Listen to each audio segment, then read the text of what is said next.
আজকে আমি জাজ আর ম্যাজিস্ট্রেটের মধ্যে যে পার্থক্য সেটা নিয়ে কথা বলবো। আমরা যখন সিভিল কোর্টে কোনো সিভিল কেস নিয়ে কথা বলি সেখানে জাজ টার্ম ইউজ হয়, আবার যখন কোনো ক্রিমিনাল কোর্টে ক্রিমিনাল কেস নিয়ে কথা বলি সেখানে জাজ ম্যাজিস্ট্রেট দুটোই টার্ম ইউজ হয়। জাজের কাছে সবসময় ম্যাজিস্ট্রেটের কাছ থেকে বেশি পাওয়ার থাকে। একটা এক্সাম্পলের মাধ্যমে বুঝে নেব। ম্যাজিস্ট্রেট কখনোই ডেথ পেনাল্টি দিতে পারে না।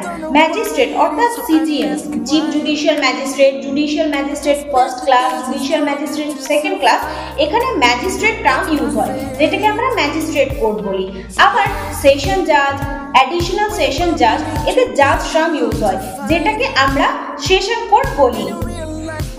ম্যাজিস্ট্রেটের কাছে অরিজিনাল জুরিসডিকশন থাকে, অর্থাৎ যে কোনো ক্রিমিনাল কেস স্টার্ট হোক না কেন, সে যেরকমই ক্রিমিনাল কেস হোক না কেন, সেটা ম্যাজিস্ট্রেট কোর্টেই শুরু হয়। কিন্তু ম্যাজিস্ট্রেট কোর্টে কখনোই ডেথ পেনাল্টি দিতে পারে না।